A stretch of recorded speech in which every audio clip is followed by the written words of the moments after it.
গত 6 মাস ধরে আমি ধারাবাহিকভাবে বলে গেছি যে তৃণমূল কংগ্রেস চলে যাচ্ছে, তৃণমূল কংগ্রেস চলে যাবে, তৃণমূল কংগ্রেস চলে যাবেই, এবং তৃণমূল কংগ্রেস চলে যাওয়ার পরে তৃণমূলকে আক্রমণ করবে।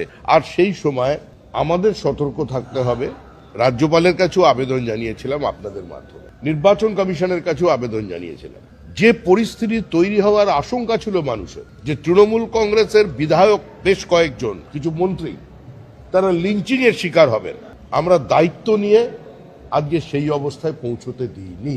কিন্তু দীর্ঘদিনের অবদমিত ক্ষোভ এবং না পাওয়ার ব্যথা যদি তৃণমূলের একাংশকে তৃণমূলের বিরুদ্ধে আক্রমণ করতে উদ্যত হয়ে থাকে, তো সেখানে প্রশাসন কি করবে? যে ঘটনা ঘটেছে, এ ধরনের ঘটনা কোনো সভ্য সুস্থ সমাজে কাম্য।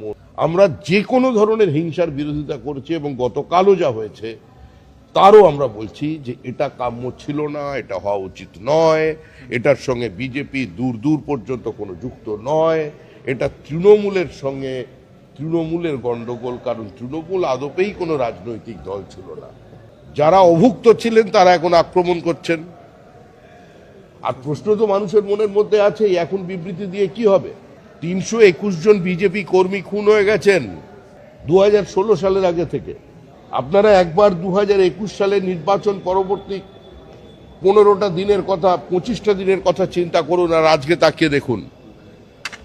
প্রশাসন যা ব্যবস্থা নেবার সে ব্যবস্থা নেবে, পুলিশের উচিত ব্যবস্থা নেওয়া, কিন্তু মনে রাখবেন 2021 সালের 2রা মের পর 27 দিনে 56 জন বিজেপি কর্মী খুন হয়।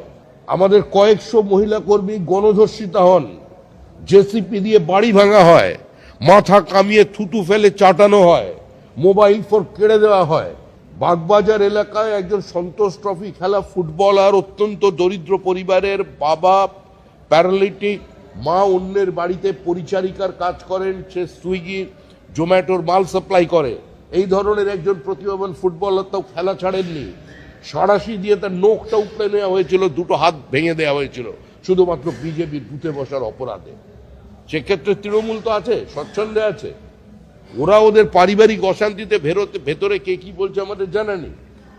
কারো কারো বিবেক জাগ্রত হয়ে যাচ্ছে, হঠাৎ বোধোদয় হয়েছে, বিলম্বিত বোধোদয়। আর কেউ কেউ মনে করছেন এ ধরনের বিবৃতি দিয়ে দলের সমালোচনা করেই শাসক দলের দরজা খোলা থাকবে, আর তার মধ্যে ঢুকে পড়বেন। সেগুলো বালি নয়, সেগুলো বোল্ডার, যেটা আপনারা অবৈধভাবে তুলেছিলেন বিভিন্ন দিক থেকে।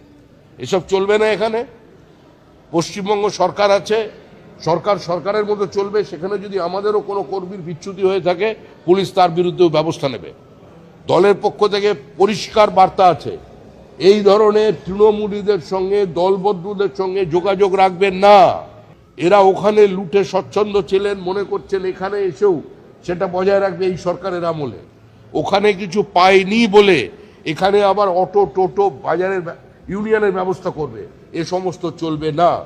শুভেন্দু অধিকারী অত্যন্ত দক্ষ প্রশাসক, তিনি এর মধ্যেই দৃষ্টান্তমূলক বেশ কিছু সিদ্ধান্ত নিয়েছেন, এবং সেই সিদ্ধান্তকে আমরা দল হিসেবে আমরা শুধু স্বাগত জানাইনি, সমাজের সর্বস্তরের মানুষ স্বাগত জানাচ্ছেন। সরকারের কাছে অনেক কাজ করা বাকি।